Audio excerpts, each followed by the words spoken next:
Je rends grâce à Dieu pour chacun d'entre vous, vous qui nous suivez à travers le Facebook d'évangélisation Vision 2000+.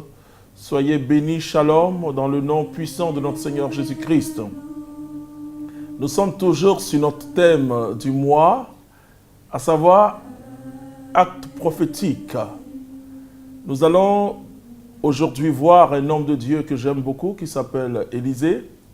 Élisée est une grande bénédiction pour moi.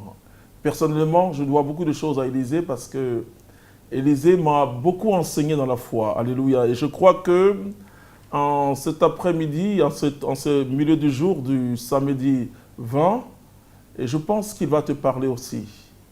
Il va te communiquer quelque chose. Il va te permettre de saisir. Alors, je vais lire simplement 2 Rois à partir du chapitre 4. La femme d'un des frères prophètes implora Élisée en ces termes.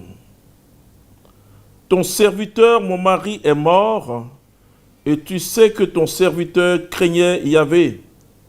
Or, le prêteur sur gage est venu pour prendre mes 2 enfants et en faire ses esclaves. Élie lui dit, que puis-je faire pour toi? Dis-moi, qu'as-tu à la maison? Elle répondit, ta servante n'a rien du tout à la maison, sauf un flacon d'huile. Alors il dit, va emprunter dehors des vases à tous les voisins, des vases vides et pas trop peu. Puis tu rentreras, tu fermeras la porte sur toi et sur tes fils, et tu verseras l'huile dans tous ces vases, en les mettant de côté à mesure qu'ils seront pleins. Elle le quitta et ferma la porte sur elle et sur ses fils. Ceux-ci lui tendaient les vases et elles ne cessèrent de verser. Or, quand les vases furent pleins, elle dit à son fils, « Tends-moi encore un vase. » Puis il répondit, « Il n'y a plus de vase. » Alors l'huile cessa de couler. Elle alla rendre compte à l'homme de Dieu qui dit, « Va vendre cette huile, tu racheteras ton gage et tu vivras du reste, toi et tes fils. » Parole du Seigneur notre Dieu. J'aime beaucoup Élisée. Laissez-moi vous dire que si vous voulez grandir dans la foi, je vous conseille 2 prophètes, Élie et Élisée. Et Élie et Élisée ont exercé un ministère de puissance, un ministère de miracles. Leur histoire, un jour, Élie passe et Élisée était dans son champ, il est en train de travailler, quand Élie jette son manteau déjà sur Élisée. Élisée se met à pleurer pour dire, laisse-moi aller vous dire au revoir au moins à mes parents. Mais il dit, je t'ai fait quoi? Il dit, bon, écoute, assez pour moi qu'on mange quelque chose.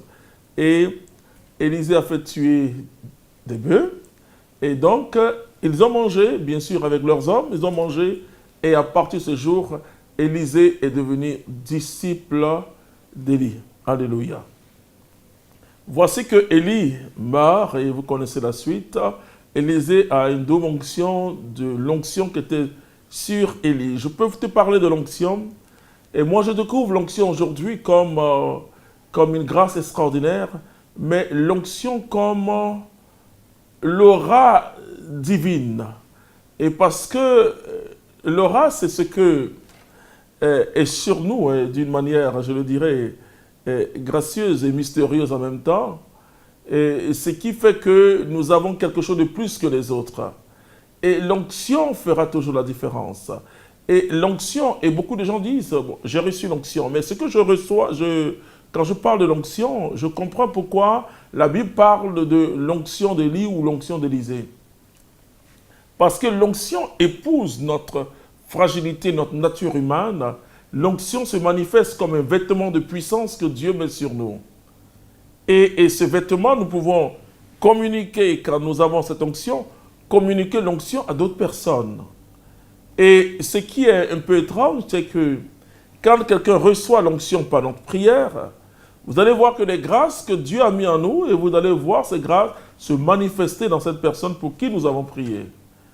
Et moi, je rends toute la gloire au Seigneur Jésus, je l'ai expérimenté depuis 30 ans. J'ai vu que beaucoup de frères et sœurs pour qui je priais ont commencé eux aussi à annoncer Jésus-Christ et surtout à se laisser conduire par le Saint-Esprit et à exercer dans la puissance du Saint-Esprit. Et donc, Élie, qui a jeté son manteau sur Élisée, Élisée a reçu une double onction d'Élie. Et quand vous voyez que Élie, juste quand Élie monte, Élisée commence à exercer son ministère prophétique.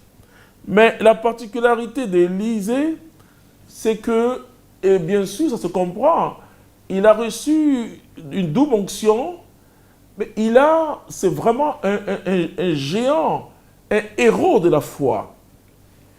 Alors, dans la Bible, 2 Rois, au chapitre 4, on voit une veuve. Son mari faisait partie des familles des prophètes, parce qu'il y avait des familles des prophètes, de communautés de prophètes, si vous voulez. Et voici que cet homme allait emprunter quelque chose et il a ses enfants étaient comme la garantie en disant, écoute, voilà, j'ai 2 enfants et si je n'arrive pas à te rembourser, prends mes enfants. Vous comprenez que frères et sœurs, il ne faut pas compromettre la vie de vos enfants pendant qu'ils sont petits. Et beaucoup de personnes vont chez les féticheurs, les marabouts et autres devants. Ne vends jamais ton enfant. Et donc, il a mis ses enfants, je le dirais, ses enfants sont devenus monnaie d'échange, ou il a troqué ses enfants, sans le savoir, comme garantie, comme une garantie à un crédit. Il a hypothéqué, je le dirais, la vie de ses enfants, et voici que il meurt. Je dis souvent à des morts qu'il faut ressusciter. Il faut leur dire, viens régler d'abord ton problème avant de partir. Et lui, il meurt, sa femme est là, et celui qui avait prêté de l'argent vient, voilà, et il vient. Or, le prêteur sur gage est venu pour prendre mes 2 enfants. Voilà. Alors, elle n'a pas le sou, elle n'a pas l'argent nécessaire pour rembourser ce crédit. Elle va vers l'homme de Dieu. Il faut savoir t'orienter dans la vie. Il faut savoir t'orienter dans la vie, c'est très important. Elle va vers l'homme de Dieu. Elle pouvait dire, bon, viens prendre mes enfants. Elle va vers l'homme de Dieu qui est Élisée. Élisée lui a dit, qu'est-ce que tu as? Elle n'avait ni or ni argent. Elle n'avait qu'un tout petit flacon d'huile. Il dit, ok, c'est suffisant. Vous comprenez que imaginez-vous peut-être un héros, et le prophète devait peut-être 20 000 euros, voilà, parce que pour que le prêteur à gage vienne chercher les 2 enfants, c'est que la somme était importante. Peut-être 20 000 euros, ou équivalent de 15 000 ou 18 000 francs CFA, 18 millions, pardon, francs CFA. Et voici que la femme n'a rien. Elle dit, je n'ai qu'un flacon d'huile. Mais pour l'homme de Dieu, parce que la foi, c'est regarder les choses comme Dieu regarde. Le problème que tu as peut-être, c'est que tu regardes les choses selon tes yeux naturels. Si tu regardes les choses selon tes yeux naturels, tu vas toujours pleurer. Tu auras toujours peur. Mais Élisée plutôt, lui, il ne regarde pas les choses selon les yeux naturels, mais il regarde les choses selon les yeux de Dieu. Parce que la foi, c'est voir comme Dieu voit, penser comme Dieu pense et agir comme Dieu agit. Oh, laisse-moi te dire, mon frère, ma soeur. La foi qui déplace les montagnes, qui opère des miracles, c'est une foi qui jaillit de ta confiance totale en Dieu et tu sais qui est ton Dieu. Paul dit, je sais en qui j'ai cru. Si vraiment tu crois au Seigneur Jésus-Christ, Jésus n'a jamais dit à son Église, il n'a jamais dit aux chrétiens que vous n'aurez jamais de difficultés. il dit, je serai avec vous tous les jours. Alléluia. Jusqu'à la fin du temps. Ce qui est important, c'est que Jésus est là, et cela est important. Et c'est pourquoi moi je dis aux chrétiens de ne plus parler aujourd'hui de problème. Je crois que, est-ce que tu as un problème toi qui me suis? Oh, généralement, oui, j'ai un problème. J'ai même un gros problème. Est-ce que qui a mesuré ce problème? Qui a mesuré la taille de ce? Qui a mesuré le poids? Qui a pesé ce problème pour voir que ce problème est gros? C'est dans ta tête, mon frère, ma soeur, toi qui m'écoutes. Alors, je demande que ce problème que tu as aujourd'hui soit transformé en défi à relever. Pas simplement en défi, mais en défi à relever. Et que tu te dises que ton Dieu, alléluia, est avec toi et que si ce problème ou cette difficulté existe ou cette épreuve existe, c'est pour que la gloire de Dieu se manifeste. Donc c'est un défi à relever, c'est comme un entraînement, voilà. Et Dieu vient nous entraîner à grandir dans notre foi. Et Dieu vient nous entraîner et quand la difficulté est là, derrière la difficulté, il y a la gloire. Parce que la croix, le sens de la croix de Jésus, c'est la résurrection. Sinon, ce sera une croix maudite. Mais la croix de Jésus, on ne peut pas séparer. C'est pourquoi on parle du mystère pascal. Dans le mystère pascal, il y a la mort et la résurrection de Jésus-Christ de Nazareth. Il n'y a pas que la mort de Jésus. Vous voyez, il n'y a pas que la mort. La mort et la résurrection de Jésus. Quand il y a une épreuve, c'est qu'il y a une solution. Alléluia. Et je dis souvent, la solution précède l'épreuve.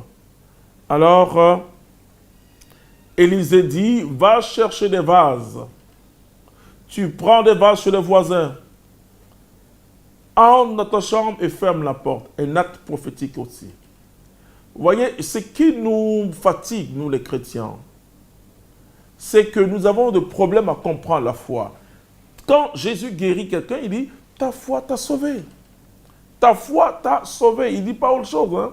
Cette femme qui se disait en elle-même, alléluia, et je veux que tu sois comme cette femme, toi qui souffres, peut-être que tu es malade, et je veux que tu sois comme cette femme. Je veux que tu te dises, si seulement je pouvais toucher son vêtement. Cette femme ne pouvait pas arrêter Jésus pour lui dire, prie pour moi. Cette femme ne pouvait pas faufiler entre Pierre et Jean, qui étaient toujours très proches de Jésus. Mais elle se dit en elle-même, elle était malade, cette femme.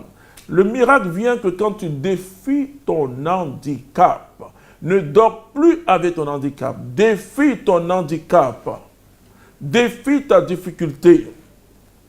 Elle pouvait se dire, bon, j'ai cherché depuis 12 ans quand même, je suis allé de médecin et guérisseur et je suis totalement ruiné. Et là, on me parle de quelqu'un d'autre qui s'appelle Jésus, c'est sûrement un autre guérisseur, je suis fatigué. Elle pouvait ce matin-là continuer à dormir, mais elle s'est réveillée très tôt. Elle savait que Jésus devait passer à un village voisin. Bien sûr, il n'y avait pas de cellulaire à cette époque. Mais de bouche à oreille, elle a su que Jésus devait passer. Alors elle s'est levée. Imaginez-vous, une femme qui a des pertes de sang. Et dans la tradition des Juifs, c'est vraiment l'impureté, la perte de sang. C'est vraiment l'impureté. Et dans la loi des Juifs, une telle femme ne pouvait pas entrer au temple. Est-ce que vous comprenez? Elle ne pouvait pas entrer au temple. Mais il y avait plus grand que le temple. Alléluia. Vous voyez, les hommes, les religions peuvent avoir leur loi sur toi. Et tu peux même être frappé par une loi d'une religion. Mais laisse-moi te dire, le vrai temple, c'est Jésus-Christ de Nazareth. La vraie église, c'est Jésus-Christ de Nazareth. Elle s'est levée, si elle s'est dit, non, comme je suis impur, je ne peux pas toucher son vêtement. Alléluia. Mais elle est allée quand même. Elle se dit à son cœur, bien sûr, elle pensait, ce n'était pas là le lieu d'évangélisation de Jésus. Ce n'était pas là le lieu où Jésus devait prier pour les gens. Mais elle se dit, et parce que c'est difficile, il y avait une foule nombreuse. Mais elle s'est dit simplement, je sais que si je touche son vêtement, je serai guéri. Et elle a touché le vêtement de Jésus. Et la Bible dit, une force est sortie de Jésus et a guéri cette femme. Alors Jésus dit, mais qui m'a touché? Pierre dit, eh bien, tu sais, on te suit, il y a beaucoup de gens, et tu demandes, qui t'a touché? Et cette femme tremblante, elle dit, c'est moi, c'est moi. Jésus a dit, ma fille va en paix, ta foi t'a sauvée. Comprenez que À chaque fois, Jésus dit, la foi a sauvé. Donc cette femme, elle a posé un acte prophétique. Elle a touché entre la gravité de sa maladie et touché un vêtement. Il n'y a rien de commun. Est-ce que toucher un vêtement d'une manière naturelle apporte une guérison? Non. Donc l'acte prophétique défie la raison. On va dire non, écoute, va faire autre chose, va encore voir un autre guérisseur plus fort. Mais tu veux toucher un vêtement et tu crois que tu seras guéri. Vous voyez, on vous dit ça souvent. On vous dit, mais tu pries seulement et tu penses que Dieu va résoudre ton problème.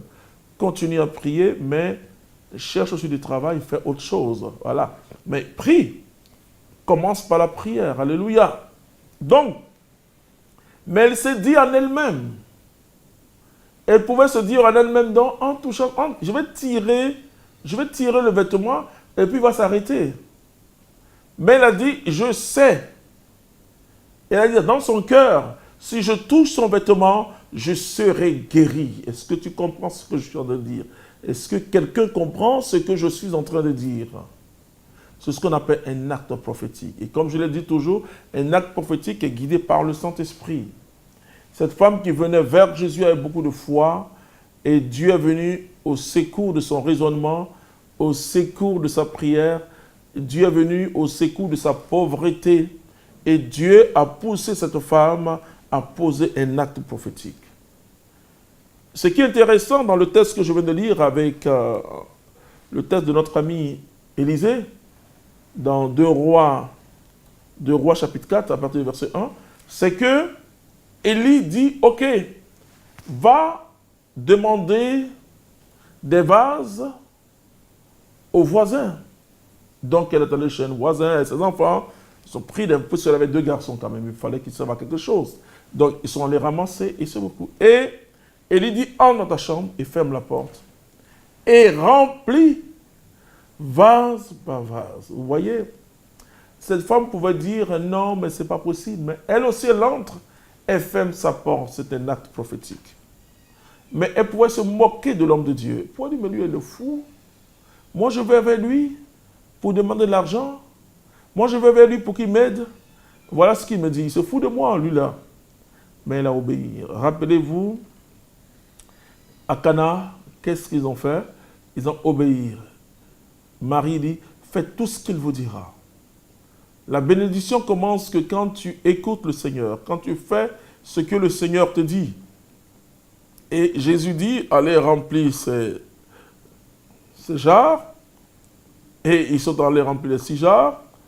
Et portez-en au maître de la cérémonie. Toutes les carrières étaient en jeu. C'est un acte prophétique. Tu comprends? Un acte prophétique. Parce que là, imaginez si cette personne goûte et que c'est de l'eau. Allez, mais tu te fous, vous nous foutez de... J'ai fini, je vous renvoie. Oui, il y a un risque toujours dans un acte prophétique. Dans un acte prophétique, il y a un risque, mais on doit s'assurer qu'on est guidé par le Saint-Esprit. Alors, cette femme, elle va prendre, elle obéit totalement. Vous savez, la plus grande valeur religieuse, c'est l'obéissance. C'est l'obéissance, la plus grande valeur religieuse. On nous montre Abraham qui obéit à Dieu et qui est prêt à sacrifier Isaac. Et la Bible dit que Abraham est le père de la foi. Abraham est le grand héros de la foi parce que Abraham obéit. Et il n'y a pas de foi en Dieu sans obéissance. C'est très important. Alors cette femme, elle obéit. Elle prend son tout petit flacon d'huile, elle commence à remplir dans le vase. Elle remplit dans ce grand vase, elle continue, elle remplit, et au fur et à mesure que le vase se remplit, ses enfants aussi étant dans le surnaturel. Et il pousse le vase rempli, et il met un autre vase. Et jusqu'à ce qu'il n'y ait plus de vase. Alors quand la maman dit à ses enfants, un autre vase, on dit, il n'y a plus de vase, et l'huile est finie dans le petit flacon. Voici ce que Dieu veut faire pour toi. Voici ce que tu vois tous les jours qui témoigne de la puissance de Jésus-Christ. C'est une folie, la foi. Mais c'est une belle folie parce qu'elle est guidée et suscitée par Dieu à travers sa parole. Parce que la foi vient de ce qu'on entend et ce qu'on entend vient de la parole de Dieu. Je crois que par cet enseignement, Dieu est en train de faire quelque chose dans ton cœur. Et finalement, quand vous voyez, il n'y a pas, dans le miracle n'est pas la magie. Dans la magie, vous croisez les bras et le magicien fait tout pour vous, dans le mensonge même. Il vous fait voir des choses. Vous savez, une femme qui sort de la messe, qui sort de l'église, une femme vraiment légionnaire, une femme qui prie beaucoup, elle rencontre une personne qui lui dit « Madame, je cherche le père, je donne un exemple comme ça, je cherche le père Jérôme. » Il y a toujours l'abbé Jérôme, donc il y a toujours un prêtre qui s'appelle Jérôme. Il dit, il est de quelle paroisse? Il dit une fausse paroisse. Il dit, madame, je sens que il y a une bénédiction de Dieu sur toi. Elle dit, ah bon? Oui, oui, parce que je suis un prêtre aussi, etc. Mais je sens qu'il y a une bénédiction sur toi. Alors il dit, écoute, prends deux pierres dans la main. Ferme ça et je vais faire une prière. Et il dit, quand je vais prier, la pierre va se transformer en or. Alors, il prie, et elle voit que c'est de l'or, il dit, mets dans ton sac, ne touche plus. Mais j'ai quelque chose à faire encore. Et je veux que tu m'amènes 5 millions. Oh, frère et sœur. Et alors, il dit, bon, tu me trouves dans tel coin à Cocody. Et la femme, elle habite aux deux plateaux, elle est allée, elle a pris son... Elle est partie à la banque, il dit, tu me trouves à midi, etc., dans tel lieu. Elle vient avec le 5 millions, elle dit, ok, je vais prier pour que ce soit encore des centaines de millions. Vous voyez, je dis souvent aux chrétiens, faites très attention. Faites très attention parce que si vous n'avez pas le discernement, si vous n'avez pas l'onction du Saint-Esprit sur vous, le diable peut jouer avec vous. Alors, elle vient, il dit, bon, tu vas sortir d'abord l'enveloppe, mais tu fermes tes yeux, tu mets l'enveloppe sur la table, et moi je vais prier. Et cet homme, selon lui, prie, elle entend bien ses prières, vous voyez, c'est... je dis aux gens qu'une des féticheuses de ma famille, elle prie même avec la Bible, avec les crucifix, avec les statues de Marie, tout cela, le diable peut vous tromper avec tout cela. Donc, il prie, et après, il dit, ouvre tes yeux, et elle voit une enveloppe kaki aussi, mais une grosse enveloppe. Et puis il dit, bon, écoute, tu n'ouvres pas ça ici, tu ouvriras ça dans ta chambre. Donc, imagine cette personne, elle va chez elle. Ah oui, avec beaucoup de sourire. Hein. Vous savez, quand... c'est comme si elle a gagné le gros lot. C'est dommage. Elle va, je veux dire, avec beaucoup de compassion. Elle va, alors elle s'enferme dans sa chambre. Ouais, ce qu'elle fait, c'est-à-dire, elle se met à dos, elle ferme bien sa chambre. Elle va vers son lit, elle dépose l'enveloppe kaki, et elle ouvre doucement, doucement. Doucement, doucement. Et qu'est-ce qu'elle découvre? Des papiers journal ou des journaux découpés en liasses de billets. Elle fouille, ce n'est que ça remplit sa chambre. Elle met sa main dans son sac pour voir l'or. L'or est redevenu caillou, voilà, des pierres. Vous comprenez? Non, ce n'est pas comme ça le miracle de Dieu s'opère. Je suis désolé, je ne veux pas jouer, et même si j'ai le droit d'être l'avocat de Dieu en tant que prédicateur, mais ce n'est pas comme ça mon Dieu opère. Mon Dieu, il peut faire de grandes choses. Vous savez, Moïse avait peur des magiciens. Dieu a montré à Moïse qu'il est plus que les magiciens. Il dit, jette ton bâton. Moïse jette le bâton et le bâton devient un serpent. Voilà. Dieu voulait dire à Moïse, écoute, je suis plus grand que les magiciens. Ensuite, Dieu dit à Moïse, prends le bâton. Moïse a peur. Et là, c'est la foi désormais. Parce que la foi, c'est de voir les choses comme Dieu voit. Et le magicien, lui, il essaie de t'éblouir. Et finalement, il te communique quelque chose qui te pousse à voir ce que tu veux voir. Voilà, vous comprenez, c'est très différent. À voir ce que tu veux voir. Et puisqu'il a dit une parole, il t'a dit que cette pierre deviendra de l'or, et toi, c'est l'or que tu veux voir, et c'est un caillou, mais toi, tu vois en or. En fin de compte, il a commencé l'œuvre d'aveuglement. Alors que Dieu ne passe pas par l'aveuglement. Et Élisée plutôt a parlé, il a dit, ok, va. Parce que pour lui, c'est une évidence que Dieu est fidèle, alléluia. Donc, dans la foi, il y a notre participation. Notre participation, notre vouloir. Dans la foi, ce n'est pas que je m'assois et que je ferme les yeux et ça se passe. Je contribue par ma confiance totale au miracle de Dieu. Et c'est pourquoi nous avons besoin du Saint-Esprit, parce que le Saint-Esprit vient au secours de notre faiblesse. C'est le Saint-Esprit qui nous permet de voir comme Dieu voit. Et le magicien, il t'aide à voir comme tu veux voir. Mais il n'est pas dans la vérité. Il te fait voir une réalité qui n'est pas la vérité. Or, Dieu ne te fait pas que voir la réalité, il te fait voir la vérité. Ce qui est authentique. Et donc, cette femme, elle a cru à la parole de ce prophète. Son mari était prophète. Et son mari considérait Élisée. Son mari travaillait sous Élisée. Elle a cru à la parole d'Élisée. Elle est allée et il y a eu le miracle. Elle a cru. Mon frère, ma soeur, c'est pourquoi je te dis, dans ce mois, tu dois grimper. Tu dois grimper.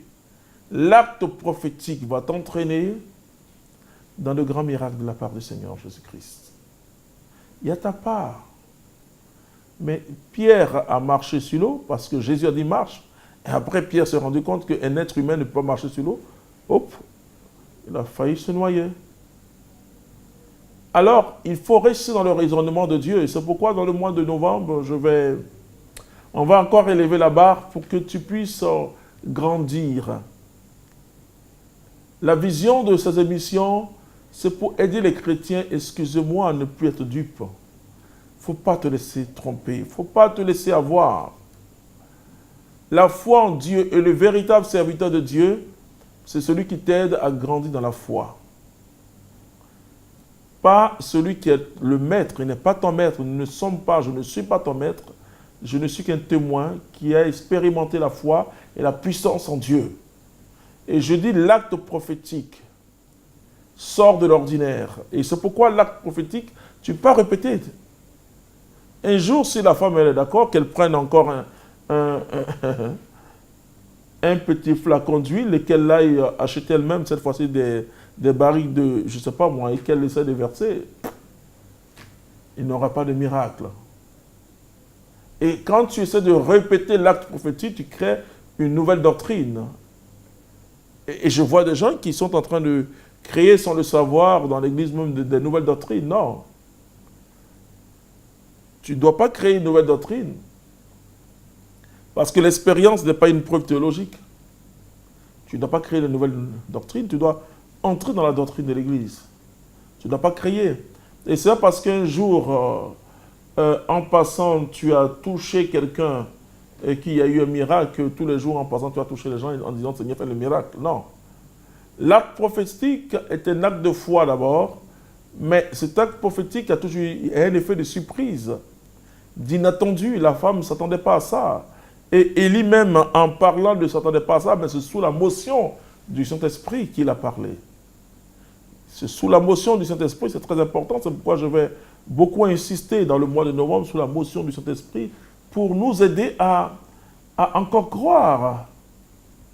Nous avons vu l'agir de Dieu, mais je vais insister encore comment on vit, comment on grandit dans la foi. Comment? Parce que déjà, quand vous avez la foi, vous êtes dans la sphère du miracle.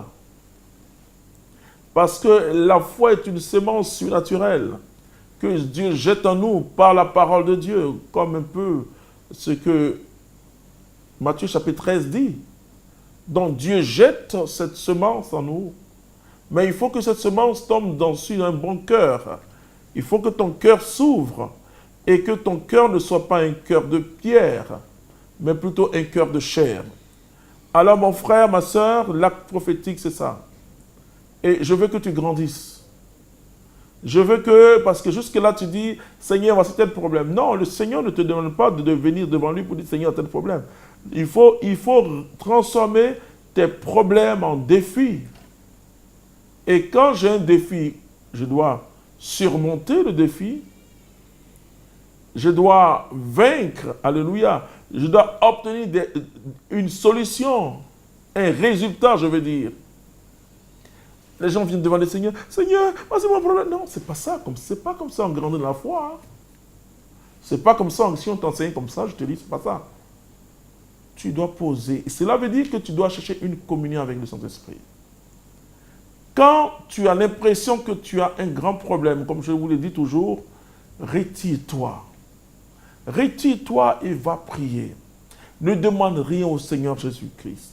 Reconstruis et laisse l'Esprit reconstruire ta communion avec Dieu. Parce que quand tu commences à t'inquiéter, cela veut dire que ta foi commence à diminuer. Mais quand tu es dans la joie, tu vois que quand tu es dans la joie, il y a une espérance forte. Je vais prier pour toi. Et je crois peut-être que tu as un flacon d'huile. Il te laisse peut-être une toute petite somme dans ton compte, ou peut-être que chez toi, il te reste seulement un poignet de riz. Peut-être que chez toi, il n'y a plus d'huile aussi. Et peut-être que chez toi, il y a... Tu n'arrives plus à joindre les deux bouts, comme on le dit. Peut-être que chez toi, il y a aussi une maladie qui te ronge en toi. Peut-être que tu as des problèmes. Peut-être que tu ne dors plus, tu n'arrives plus à dormir. Mais déclare, prononce une parole sur ta vie. Prononce une parole, toi qui es là, qui me suis, prononce une parole sur ta vie. La parole apporte le miracle. Prononce une parole et prie le Seigneur qui va te pousser à poser un acte prophétique. L'acte prophétique étonne toujours. Mais ce qui est important, ce sont les résultats de l'acte prophétique. L'acte prophétique t'introduit dans une foi encore plus grande parce que ce n'est pas évident. L'acte prophétique exige une foi encore plus grande. Alors laisse-moi te dire que Dieu va te guérir. Dieu va te bénir. Il te manque peut-être que tu n'as pas assez d'huile. Tu as un seul bol peut-être de farine. Peut-être que tu souffres. Ton compte, tu dis ton compte est vide. Il est rouge.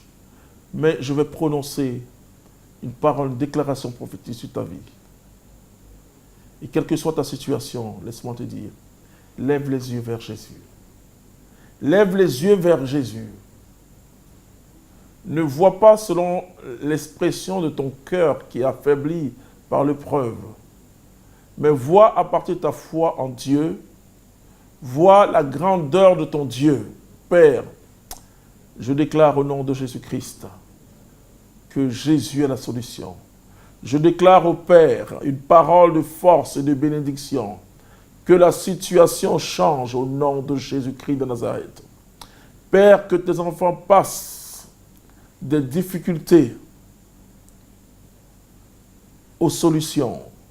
Que tes enfants passent de la maladie à la guérison, de la misère à la richesse, ô Père. Merci pour ce que tu fais. Tous ceux ou celles qui cherchent une âme sœur, change leur état. Ô Père, je crois que maintenant ta puissance agit. À toi la gloire, à toi la puissance, éternellement. Amen. Que Dieu vous bénisse. On se retrouve mardi à la même heure. Que Dieu vous bénisse. Ciao.